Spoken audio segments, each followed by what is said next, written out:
Welcome to Around the ACL. It's Michelle Thompson here with Trey Ryder and Anthony Ione.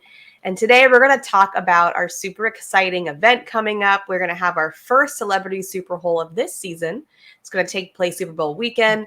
We have our shootout finals to finish up from Myrtle Beach. We have some news around the league. We have a special guest, and we have our buy or sell. So looking forward to getting into it. I've been looking forward to this event for a while now. And yeah, I don't know. What are you guys thinking? Are you pumped? Yeah, I'm pumped, but let's set the stage here, okay? Okay. When we started Around the ACL over a year ago, almost a year and a half ago, okay, I was like the only one mostly on TV, and now we are going to an event in which you two are going to be on TV, and I am not. So, what have you done, Trey? What have you done? Round of applause. Round of applause. So we get the prettier people on TV now. That's what I'm going with. Michelle's carrying all the weight for all of us on that one. Well, Radiant, thank you. radiant, I believe is That's how the word that described. Wally uses when he doesn't actually watch what I do and just wants to pretend like he did. You were radiant. What does that even mean, Wally? So yes, I'm pretty pumped. I'm pretty pumped to kind of see the team all be able to kind of execute from all different angles, and it's going to be. Are you going to be in the stands? Oh yeah, I'll be there. I'll be there. He's a class A heckler. You watch out. Watch out. Yeah, it's no, I'll be there. I'll be capturing some social content, and also, it's kind of a private event location where a lot of different, because it's on site at the Super Bowl, and you know how the Super Bowl works, or if you don't know, it's just like everybody and their mother has, and every brand out there has like a setup for Super Bowl. So like for us, we're working with kind of our sales agency and Legends, and it's kind of this private party where a lot of these different brands are getting invited to hang out at the party, and then cornhole is like one of the main forms of entertainment for it. So it's going to be really cool. So I'll be on an opportunity to meet a lot of different brands, shake a lot of hands, heckle some commentators, a variety of different things. So it'll be fun. Yeah, so talk about that a little more, because this will be different for me. I mean, I've never been to a cornhole event that didn't have a massive cornhole event attached to it, right? So we're literally coming in for, essentially, we only have 8 players in the building. Like, so like nothing going on during the day. That's a first. Correct. Yeah. So we're not going to know what to do with ourselves. I kind of like it, though. It sounds like our fans are going to be either newer to the game or not a stand full of players, which you do get a little bit better experience, because I keep saying it, pros are boring fans. So is that what it's essentially going to be? Yeah, there'll be no cornhole players in the building, right? So it will be, it is kind of a private party. There's going to be 500-600 people there. So it's, they won't, but not everybody's going to be in the stands throughout the entire thing, right? It's going to be very much, we're not sure, right? It's the first time we've done something like this. The setting is definitely going to be unique. I think it's going to be a really good broadcast, and we'll just kind of see how it plays out. But excited, yeah, it's going to be a different vibe than we're used to seeing with all these cornhole events. I like it. Looking forward to it. But before we get into our celebrity event, we have our shootout finals that will take place. This will be February 10th, 11:30 Mountain Time, and that'll be on ESPN2, coming to you from Scottsdale, Arizona. So let's kind of go through and look at some of the matches we'll be seeing, or the only matches we'll be seeing. In men's singles, we're going to have Jamie Graham versus Kyle Malone. So we talked a little bit about this, Wally and I, when we were talking about betting. But what are your guys' thoughts? Yeah, I think this is a really good taste and a really good matchup between the guy who historically always gets it done versus the guy that's really hot right now, right? Recency bias. Right, recency bias. So I look at this on paper and I say to myself, look, if I take this 6 months ago, 8 months ago, a year ago, maybe even 6 months from now, right? I think the safer bet is always to go with Jamie Graham, right? We talk about someone that's tied for first all time in ACL titles. Jamie Graham, by winning one game this weekend, can pass Matt Guy and be standalone for first place all time in ACL titles with 19. And I think that's a big milestone and something that can be really talked about, and something that maybe not a lot of people are appreciating, the fact that Jamie Graham has a chance to pass Matt Guy in that regard, right?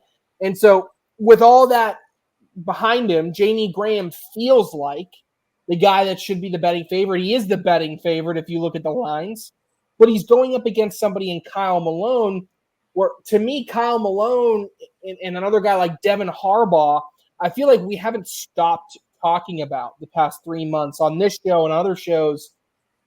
Kyle Malone dominating conference events, dominating regional events. And then in the first big pro event that he comes to, he comes out and makes it all the way to the finals of the Pro Shootout this year, right? Maybe the only thing that you're lacking to really say he's a top 5 player in the world right now is him coming out and winning a singles open event, right? Having that dominating level of performance. But everything else aside from that is pointing towards Kyle Malone coming into this ready and able to take down a Jamie Graham. And I think that's what's going to be really interesting between the two of them, is because you have two veterans, both plenty of experience playing on this stage, both national title winners. Yeah. Every accolade that you can look for, you have in this game. And I think that's what's going to make it really exciting.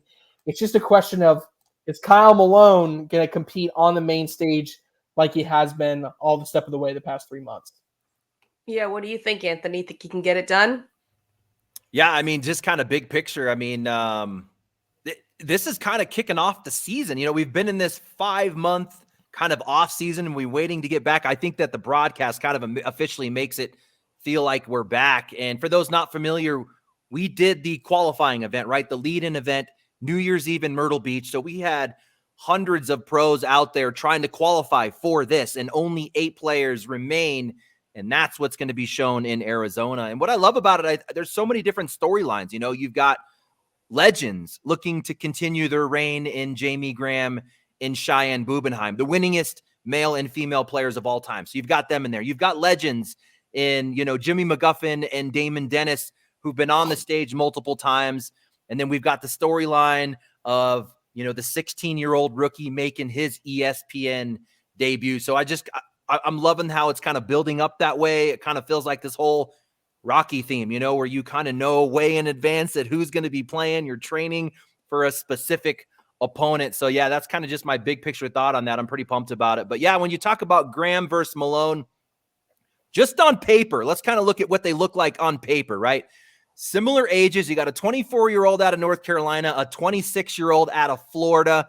But then when you get to, like Trey was saying, the titles category, you got 18 titles with Jamie Graham, 3 with Kyle Malone. Malone's all in doubles, and Jamie Graham's covered just about everything. Singles, doubles, nationals, opens, shootouts. I mean, he's very decorated in that.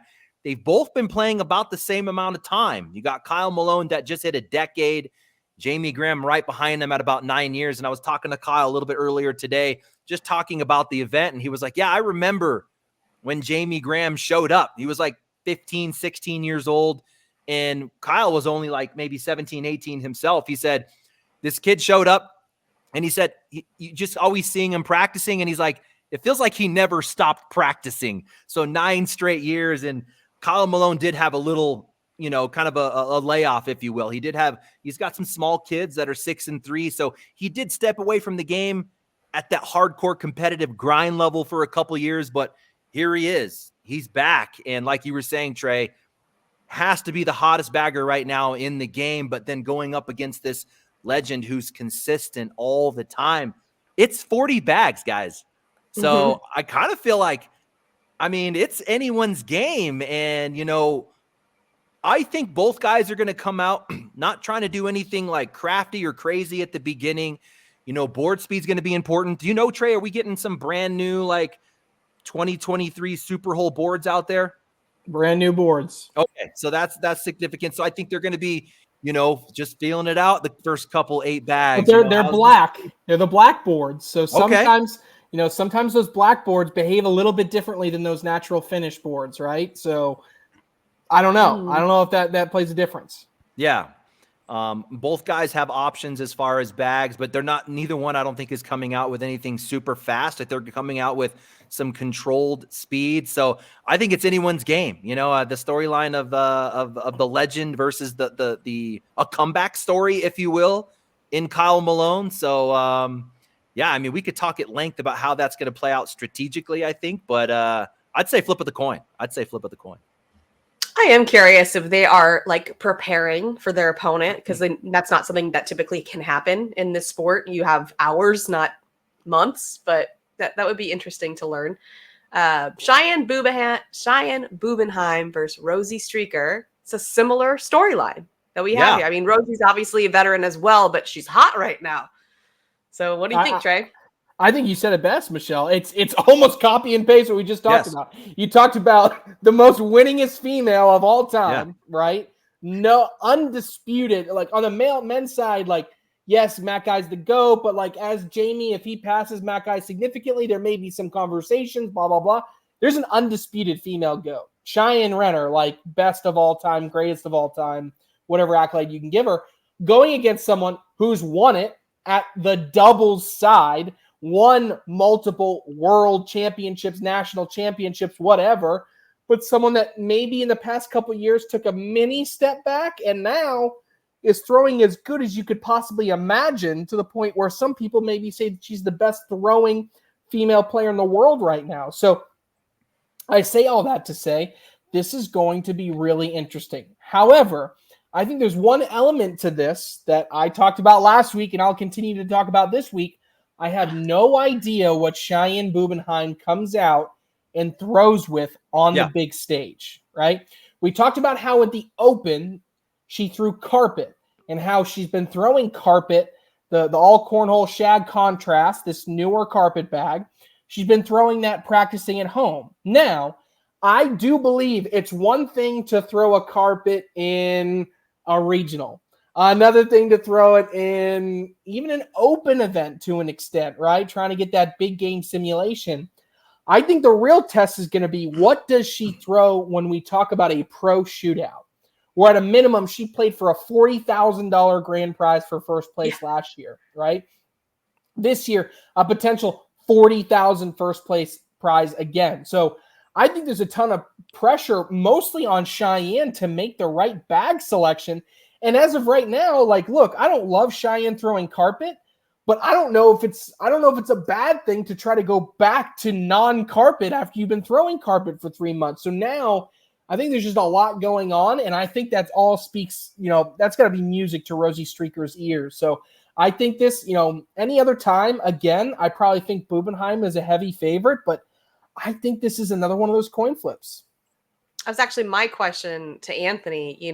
If Cheyenne's been throwing carpet for the past 3 months and decides to hop on this broadcast not throwing carpet, that's a different kind of throw. Like, do you think that is advantageous or not? It is a different kind of throw, but we're not talking about flipping that switch the day of. I mean, you give Cheyenne 100 pitches, and she's going to be able to, to conform to whatever bag and speed that she has in her hand. She is the female GOAT, 7-time national or 7-time championship titles, 8th all time. So if we talk about male and female, she's 8th on the list, period. So like you were saying, coming in as the legend, and then Rosie Streker has one of those championship titles herself. And we should note, both ladies coming out of a strong state of Florida, Kyle Malone coming out of Florida. So Florida something's in the water.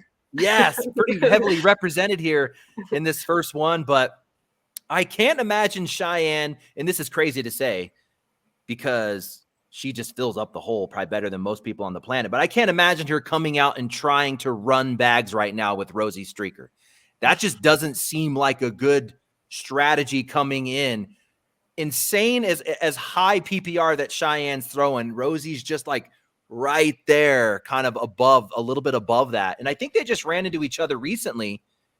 Was it a conference or a regional? Yeah, I think Rosie got the win there, right? So she did.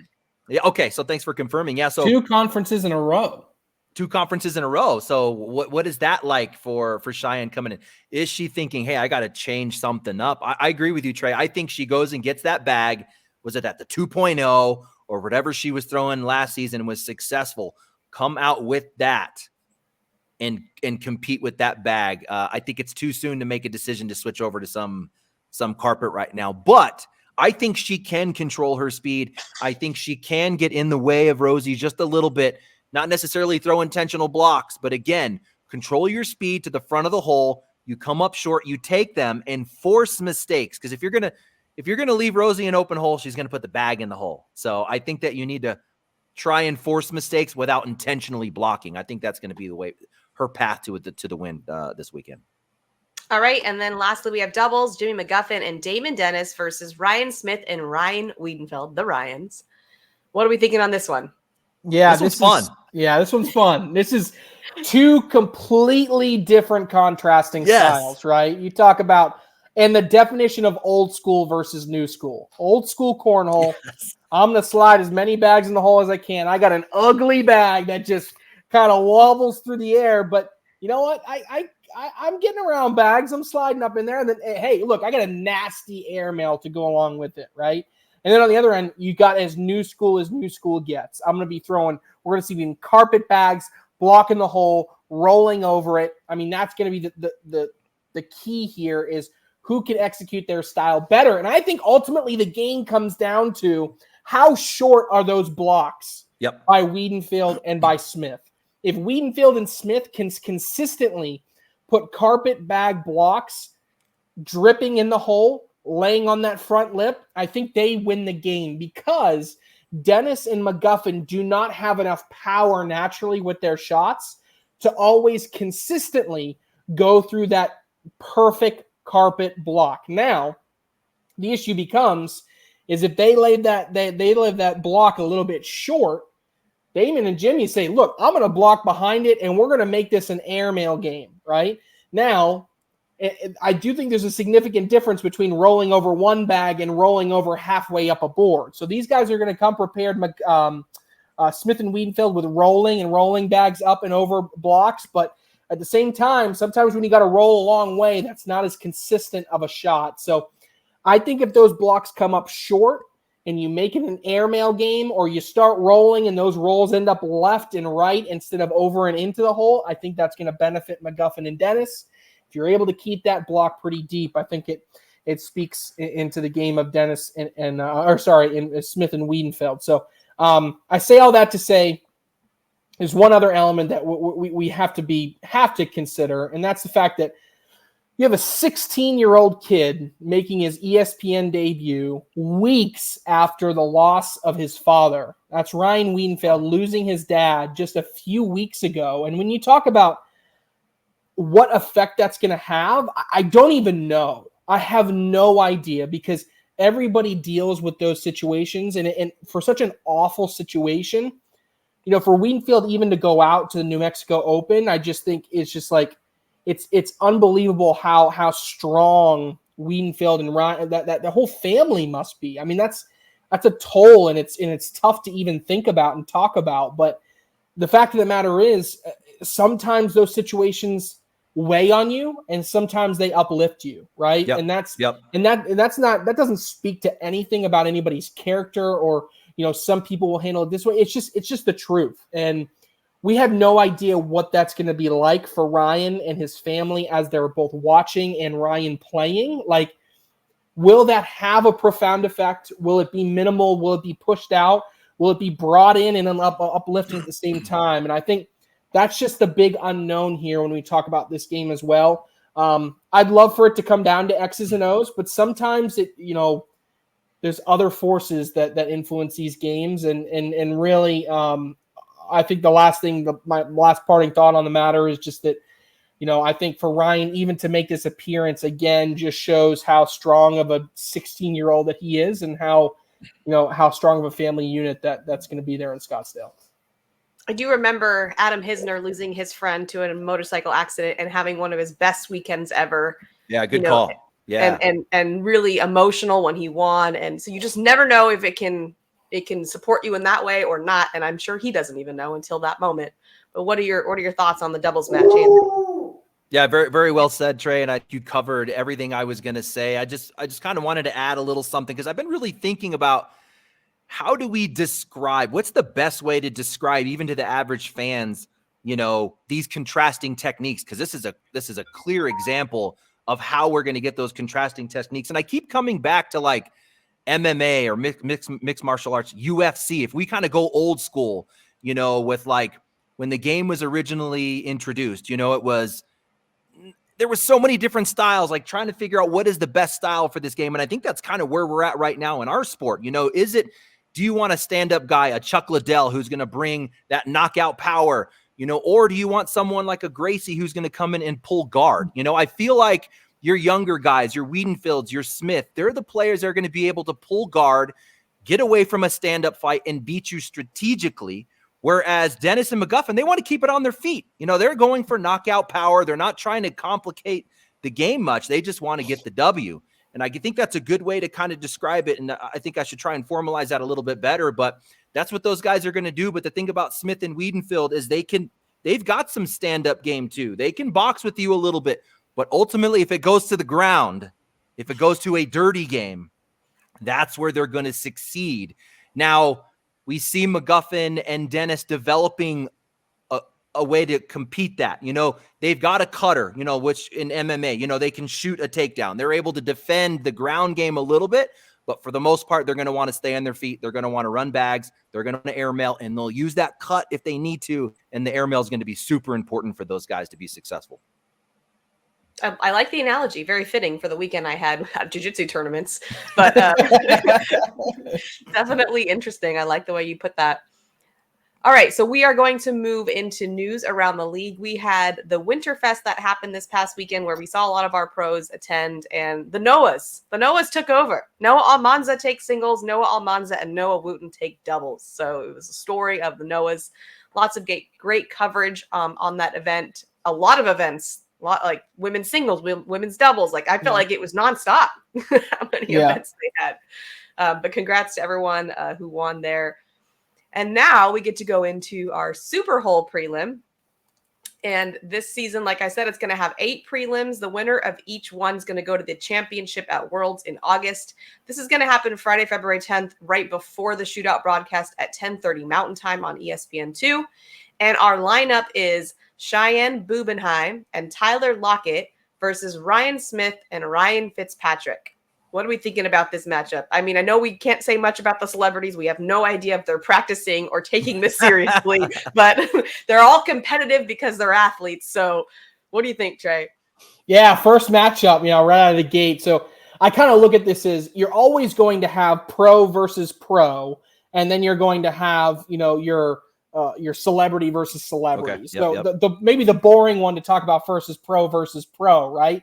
Because you're going to have Cheyenne Bubenheim, who, and in this instance, it wouldn't surprise me if she comes out for SuperHole and starts throwing carpet, right? And part of that reason is because you want to give your celebrity something that they can stay on the board, around the hole, in front of the hole, right?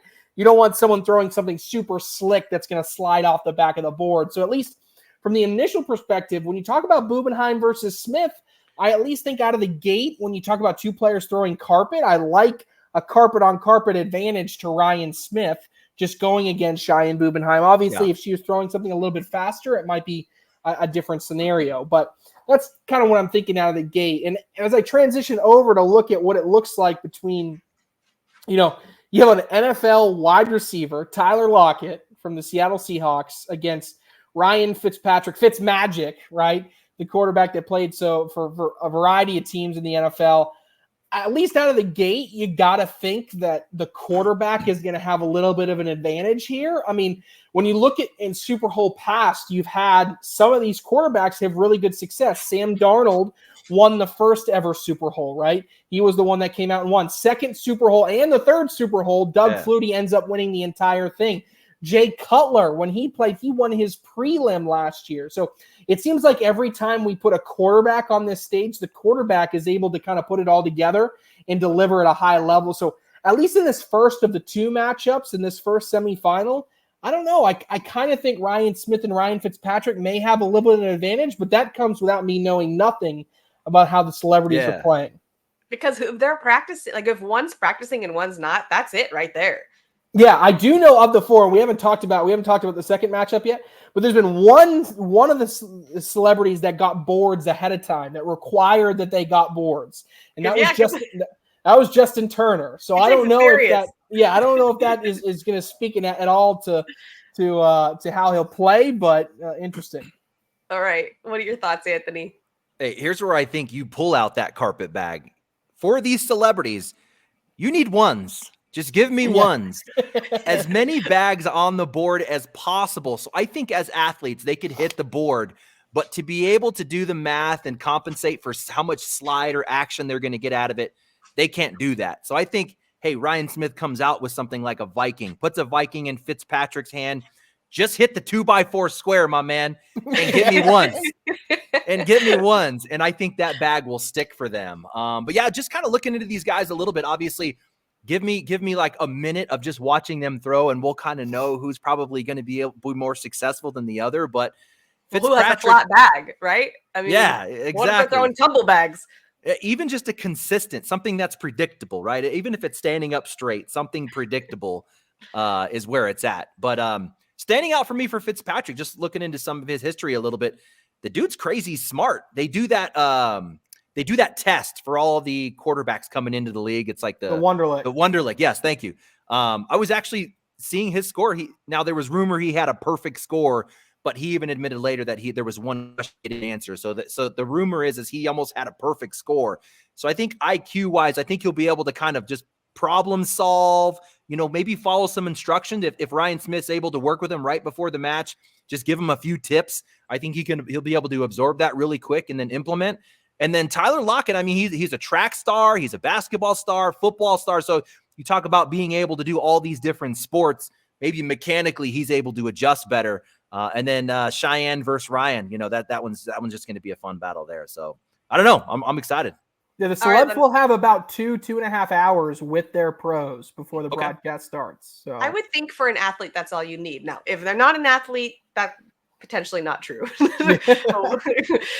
Damon Dennis and Justin Turner versus Jimmy McGuffin and Jock Peterson. What are we thinking? Yeah, for me, this is another complete coin flip game. And not just because now you can even say, well, they're both baseball players, right? So then you're going Jimmy McGuffin, Damon Dennis. They met in the senior singles world championship final, right? They're doubles partners. Peterson and Turner were former, teammates on the Dodgers, right? So when you look at it and you're like, what?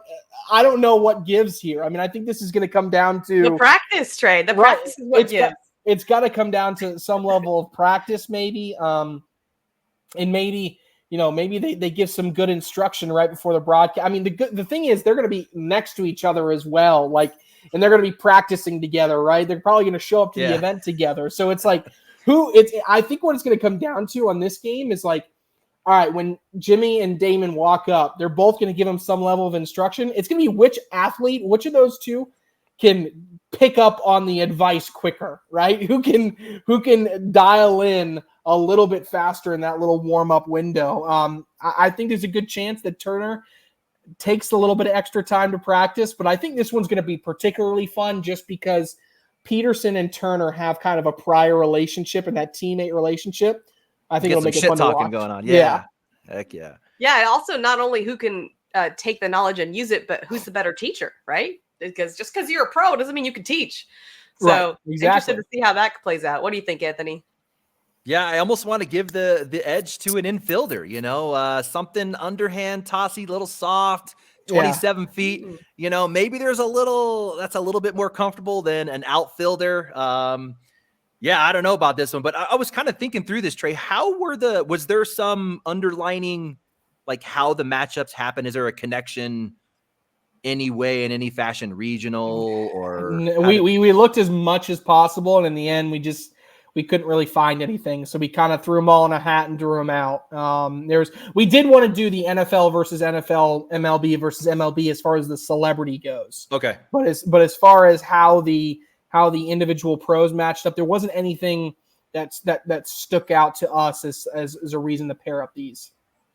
From a commentary standpoint, what do you do to adjust from a very detailed, intense pro match to just like fun? We're having fun. So like, Hey, what hit is your the commentary board. like? Yeah, like, are you just like I mean, what are you doing? You're not really. Are you even doing?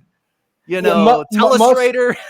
Most of the time, I'm more in the moment than I In the usually moment. am. You know, just kind of, you know, react like a fan in a way is kind of how I've been treating these, and just, you know, I save my commentary on analysis with what happens on the other end with the pro players, and then everything else that happens on the celeb ends. It's just trying to figure out ways and almost speaking to like how does the everyday Joe at home be able to kind of mimic what, because that's what they're going to see from the celebs, like, oh, this is what Fitzpatrick should be doing to get just a little bit better, right? Okay. That's all I've been really doing.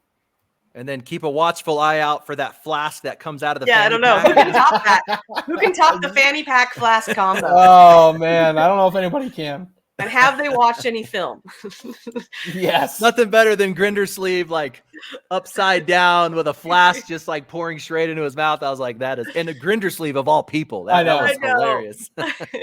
Totally. Either way, it will be fun. That I can guarantee.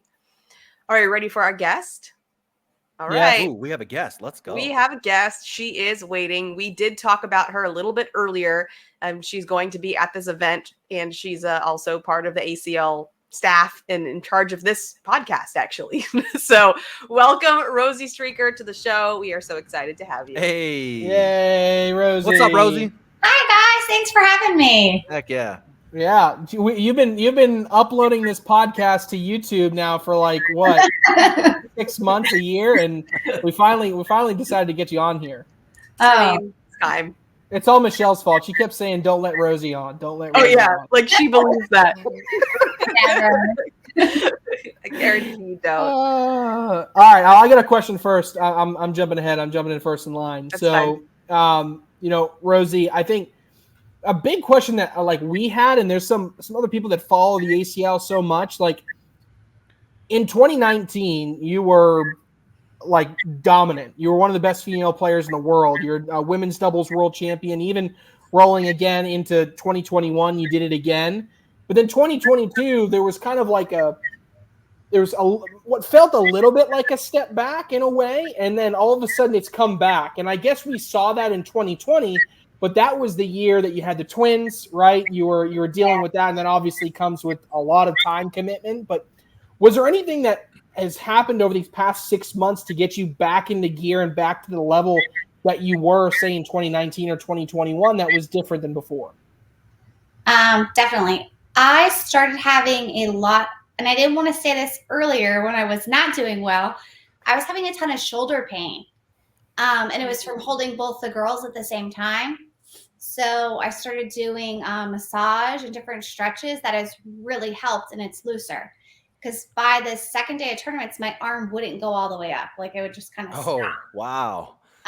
They call it T-Rex arm. It would just sort of stop on me, which didn't work for my follow-through throw. But, I mean, it's better now. I still have to do a lot of stretching and stuff, but it's made a huge, huge difference. Wow. So You kept that last year and be like, oh, excuse, girl. My shoulder hurt. I have a cornhole injury. Hey, if anyone has an excuse, I think Trey said it best. He goes, "You had the twins. You had that to deal with." All right, Yeah. that is enough of an excuse right there. I mean, come on. We've seen your practice facility there, Rosie, and it is not void of children running It's chaos. in between. It's chaos. All kinds of chaos. It is, but it helps with some distractions. I don't really, Heck yeah. nothing really bothers me on the court then. There is nothing a broadcast court could bring you that would be more distractive than the kids just running around the lanes. That is good stuff. Yeah. Are the kids coming to Arizona? No, just Davis and I. Oh, yay. We get to see Davis in the background just pacing, just absolutely pacing, and he can't stop. He does that every time. I just see him like looking around like this. You can tell he's more stressed than you are on the broadcast court. He definitely gets more stressed than I am. Let's talk a little history, because maybe you can help us kind of build a little bit of the recent history, specifically with Cheyenne, because that's going to be what we're looking at here. You got it sounds like the last 1 or 2 matches. Can you talk a little bit about your head-to-head matches recently and how those have been going and what worked for you in those to pull out those W's? I mean, Cheyenne, she's always been such tough competition. The last 2 conferences, I have played her twice and beat her and got her in the losers bracket, and then played her again in the championship.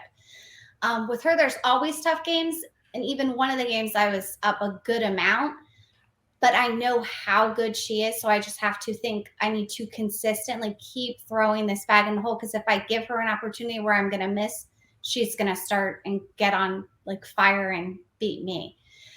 So I've been lucky where I've stuck to throwing them all in the hole. Cheyenne and I have played for years and years together, even at the very beginning of ACL and then prior to becoming ACL pros. And I used to win, and then I was pregnant with the girls, and Cheyenne just went on fire and kind of took off to a whole different level. So I'm like, okay, I'm coming back. All right, talking about taking off and going to a different level. If we rewind to last season versus this season, I think we have 2 different Rosie Streakers. Like, what happened in there? What can we point to say this is why Rosie Streaker is arguably the hottest female in the game right now? It feels right throwing the sorcerers. They just are a very consistent, smooth bag. I don't get a lot of the bounces. They grab bags easier. Are you throwing predominantly slick side on those, or are you throwing tacky side? Tacky side. Wow. Yeah. Are you flipping it over at all? Any pushes, or are you trying to stay almost completely tacky side? Flipping it over to push. I love it. That's so important. A little bit more, they get like a little bit stickier, and then I just kind of switch to a different set. So do you feel like Go ahead, Michelle. Okay, do you feel like the success that you've had lately with Cheyenne is with you having a big lead or having kind of the momentum? Is that an important part, or is it not mattering whether or not you have that or not? I don't think the big lead on her, because she's not someone who gets frustrated. I know she'll stick in the game and come right back. So it depends who's going to be hot that game, and just knowing that I need to stay as consistent as I can be in the hole or right in front of it. A little bit off topic, but are the sorcerers, is that what you and Sam are going to be throwing in doubles as well? We have been recently. Sam's been throwing the samurais. I was throwing them some last year, but I think we're moving more towards the sorcerers. They're very similar. There's a 4-9 and a 5-9. The sorcerers just kind of don't hang as much around the hole. They're easier to grab, I feel like. Yeah. I love that decision. I mean, last year when obviously you were trying to figure it out with Sam, when you were throwing the Vikings, when you were throwing some of those other bags, it was like, you got the round fill. You got a little bit more bounce, a smaller template. It just didn't seem to match your game as much. So going to these sorcerers, the new micro fill, like you said, it's a great push bag, a great collect bag, more friendly. I think it's going to be a little bit bigger in your hand. I think it was perfect for you. And that's what I was thinking you would say, was the bag change really made a significant difference. So yeah, you're going to be tough. You're going to be really tough. Now, in these head-to-head matchups with Cheyenne at these conferences, was she throwing carpet? No, none of them. She threw at the conference. I'm not positive what she threw, but it wasn't carpet. Interesting. Okay. Because was Yeah. that your hypothesis, Trey? Well, I don't know. I keep going back and forth. I'd be interested to get Rosie's take. I mean, do you want her to come out with an all slide, or if she walked out there with an all cornhole shag contrast carpet bag, would that excite you, worry you, don't care, whatever, doesn't matter? I mean, would that change your game at all? No, because and the boards are going to be slick, I'm assuming, because it's going to be brand new Pro Shootout boards. Yeah. So I'm assuming they're going to be pretty slick. And I'm going to focus on me and playing my game and just getting more in the hole than her. Gotcha. What do you think or do you think that since you have had some of these important wins, it has boosted your confidence going into these events? Has that played into it at all? Definitely. I mean, I love Cheyenne and love playing her. And even I kept saying to Davis, I just want to play Cheyenne because in the women's events, she dominated and she kept winning. And I wouldn't ever make it to her. I would lose to Sam or I'd lose to Kaylee. And I was like, if I just got to Cheyenne, I know I could play her and beat her again. I think it was a year and a half ago, though. Yeah, are you the only one saying that right The now? only one. The You're only the one. one. It's like, yeah, let me play Cheyenne. Let me play I know I Cheyenne. can do it. I can't be these other people, but I know I can finally do it. That's got to be the But I opposite. of played her everyone. in Myrtle Beach, and I threw terrible. And I was like, Cheyenne, I'm sorry, I threw so terrible. She's like, that's okay. You can throw that. That's awesome. Any extra added motivation to win the first one, to be the first one into the women's singles pro shootout championship?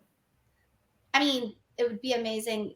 Just the relief of kind of you over the hump, not starting off with second place again for the season. I mean, that's always a good one for me. Yeah. It is familiar. Yeah, because last year you won, what was it, number 2. Okay. Oh yeah, that's right. That's right. And the year before was you had to go back and forth on year one, right? You went like 5 finals or something like that, right? Yes. Oh, She was racking up that second place money. She was racking it up. Yeah, that's no. I think it's gonna be fun. Maybe some quick thoughts on the other games that you're not competing in, right? So, any thoughts between Jamie and Kyle Malone, and then Damon Dennis, Jimmy McGuffin, Ryan Smith, Ryan Wiedenfeld? Any picks on any of those games? I mean, Kyle has been super, super hot lately. I mean, Jamie's always great, but Kyle's been really hot, and I think he's very, very motivated. So I could see that. And Jimmy McGuffin just played at our regionals, but I like the Ryans too, but Jimmy was definitely on fire. So I think that could go either way. She gave us a very political answer, Michelle. Yeah, she went with Florida and BG. Florida and BG. Yeah. How about the celebrities? You got any favorites for the celebrities?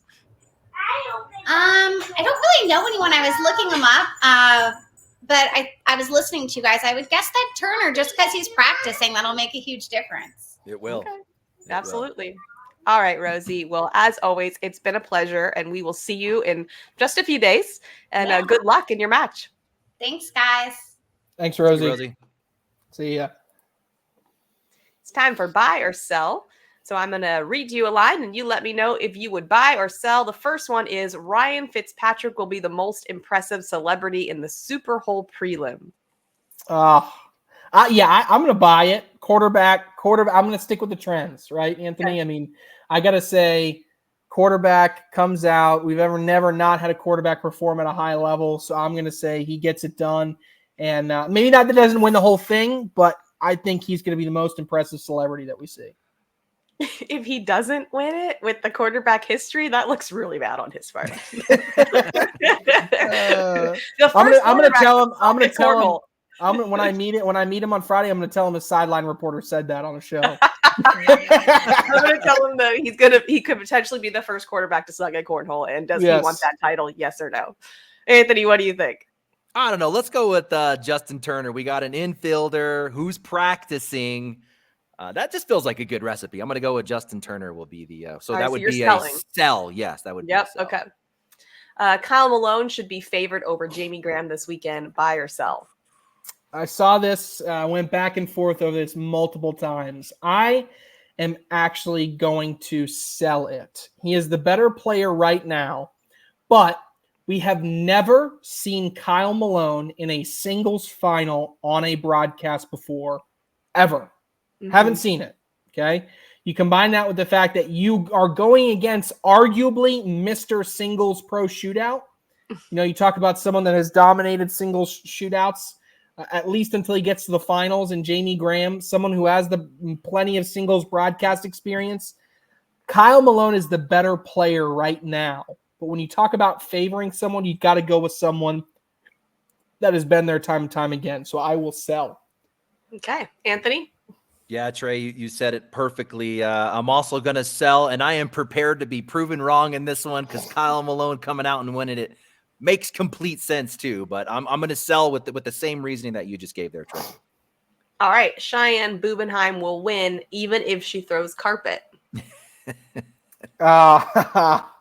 No, sell. I think if she comes out and throws all slides or all slide 2.0s, I think it's a coin flip, maybe 60% Cheyenne. Again, been there, done that. We've seen, as we just had Rosie on, Rosie's had her wins before, But there's been instances where Rosie kind of gets in that mode of throwing too many bags off the back of the board. So if you're playing that odds game, talk about on a broadcast court, I think I like Cheyenne there. But I think if she pulls out carpet, she's trying too hard and it doesn't become a natural.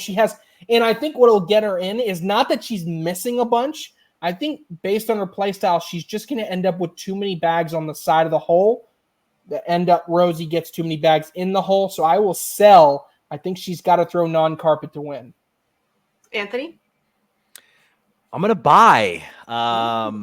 Just for the same reasoning I gave with Jamie Graham. I mean, this is what our back-to-back shootout champ.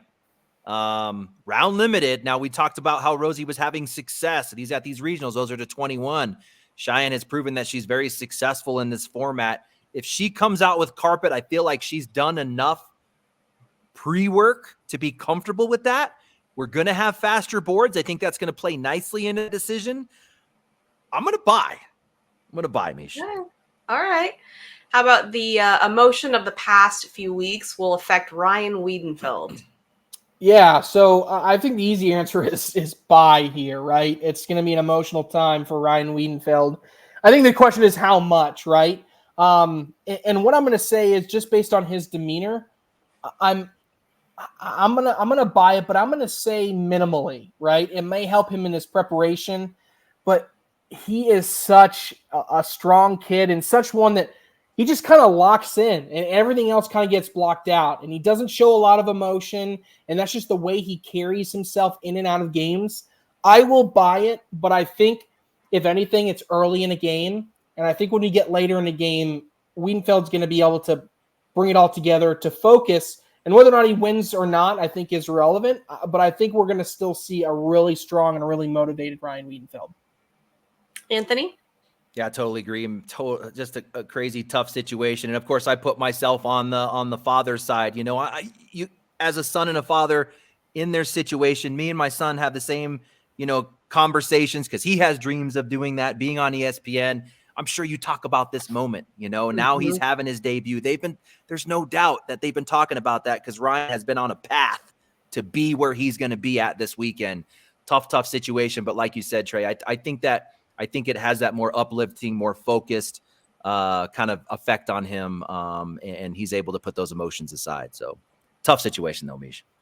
Absolutely. Last one. Anthony will not be able to keep his composure while Trey heckles him from the stands. Bye. Anthony's going to lose it. He's just going to be he's going to be frazzled. Michelle's going to have to jump in on the mic and save him. Buy it. Hey, just like the players are preparing, I'm preparing too. I'm going to be doing my opener. I'm going to have my 2 kids that are at the house heckling me while I'm practicing my opener here in the lab. I'm going to be prepared. I'm going to be ready for it, Trey. You damn, they better be. That wouldn't surprise me at all. Yeah. All right, it is time for a holy hot takes. Trey, are you going with this weekend's event? I am. We don't have a lot of options, right? So I'm trying to go with something that's somewhat hot, somewhat not. I'll pick a winner for my SuperHole prelim number 1. I'm going to go Ryan Smith, Ryan Fitzpatrick, SuperHole prelim number 1 champs. All right. Anthony, who are you going with? All right, I'm going to parlay. Singles. Yeah. This is a hot one. Both legends. We talked about the similar story. The number 1 male and female winner in the game right now, Jamie Graham and Cheyenne, both take L's to the up-and-comers, to the comeback players in Malone and Streker. Wow. Okay, I'll up your parlay because I'm also going to take Malone and Streker and add in the Ryans. Oh my God! Wow, I'm a cold take of the day over here. So there it is. We will see who's right. Maybe we're both right. Maybe we're both wrong. I mean, we shall see. But it will all take place this weekend. So definitely make sure you got your recordings ready or watch it live with us. And we will see you all next time.